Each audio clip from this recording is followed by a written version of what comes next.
Hello, my name is Kieran Johnson. I'm the Director of Community Partnerships and Development at the Huntington Arts Council. I want to take this time to thank G2D and WorkSmart for inviting the Huntington Arts Council to be part of Pivot in this important time of how small business has changed in this time since COVID and New York on pause.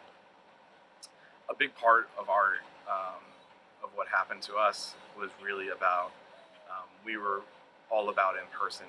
It was about the experience of being in with the art together as people and looking at how we could change our traditional model to fit something that would be work and be worth it and seen as value to the people who were expecting it.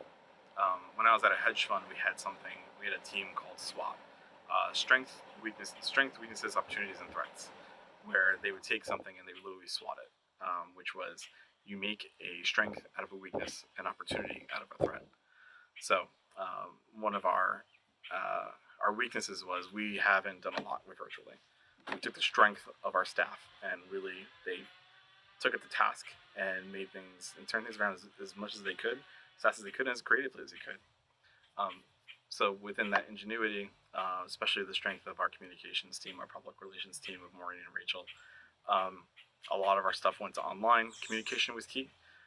It was how were you talking to your constituents? How are we talking with our constituents? How are we telling them how things were changed? How are we doing things going forward? And they really have gone into overdrive and done a really amazing job.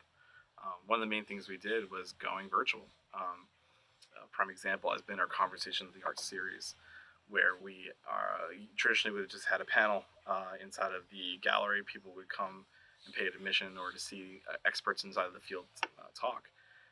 So almost fittingly, the first one that we had to pivot over was the Arts of Digital Age. It was going to be canceled completely. We decided we got to figure this out.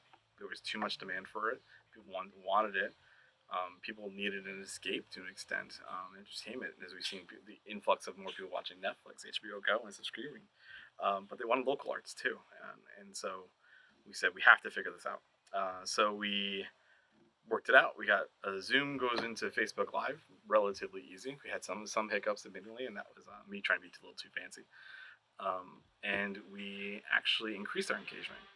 And as of that, we decided that is really kind of the best format going forward. Even if we're doing kind of hybrid, we're going to be doing a live broadcast over Facebook of the panels that we do with Conversation of the Arts. People interact. We had a great conversation with women in the arts recently, where literally the panelists were discussing one side of it, and the people watching the video were having an actual conversation in the comments section on Facebook.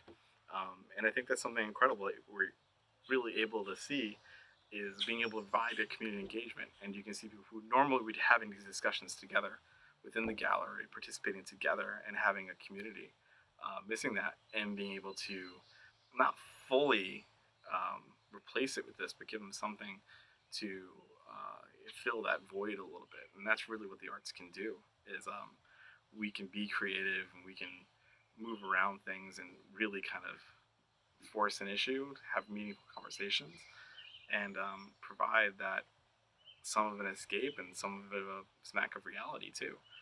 Because the reality is that we are still on pause. We're still, the arts and entertainment are phase 4. So our offices will open, but we'll still be limited with what we can do within our own space. Even our programs of arts education, we worked within the schools, how we had to work with the teachers on that pivot, and the teachers, God bless them, working virtually, doing in Google chat rooms and Zoom. I mean, going from in person to going to these virtual settings can be very difficult when you're used to reading faces and now you're reading a screen. So we had to work with them in terms of visiting artists, having artists now also integrate into this, and making sure the schools got their value. And in the end, we also realized that, the service is not the same as it was. So we have extended out the ability of them to use what they had to subscribe for in the past. Our exhibitions went completely online, not completely online, actually. We hung them in the gallery for people to see as they were walking by. Unfortunately, we were not allowed to have people in, but we made sure that every part of it was still accessible outside of that. We want to make sure that people could still see and really appreciate the individual pieces or the statements that people were writing about those pieces. because some of those can be extremely strong, extremely meaningful, and want to make sure that people can still experience it. I mean, High Arts, which is the juniors and seniors in high school, was the first exhibition that was supposed to be going up right as we went on pause. It's a highlight of our year, and we were extremely disappointed that we couldn't have something open to the public. So what we did is we worked tirelessly for essentially 3 days. We all worked almost 24-hour shifts to make sure that we can have an online exhibition that was of the quality that and caliber that we are used to having a physical exhibition, but translated onto our webpage, Instagram, Facebook, and social media. And we've taken that and we applied it to the following two exhibitions of Deck the Walls, which is based on our decentralization grant, and the Member Showcase, which celebrates our hundreds of artist members that we have at the organization. We are in the process of reimagining the Summer Arts Festival. If you get Arts and Cultural News, you've seen the letter from Chad Lupinacci, who says that the Arts Festival is not officially canceled, but it has been postponed and being reimagined. That includes use of virtual technology. What is our ability, if we have any, to have live performances? And really stay tuned at our website, because we have some great solutions coming forward. We have some great ideas coming forward, and I think we're going to do the most to make sure. I think what this is actually forced is our ability and accessibility.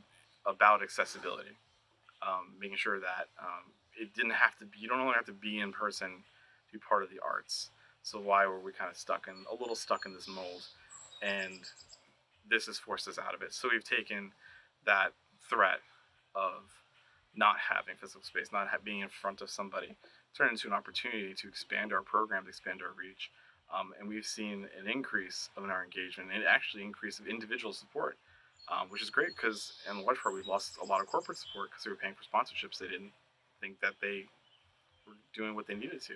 But the community has risen up to support us, and we can't thank them enough, our artist members, our arts organizations, and really everybody else. So what has this done for us in terms of going to the future? We've now took a hard look at ourselves and really are looking to expand what we can do for people using online promotion, using how to use these tools effectively. I think even in terms of what has happened with social unrest, we've looked into ourselves, where we've always strived to make sure that we are not just accessible on a physical level, but accessible in terms of representation.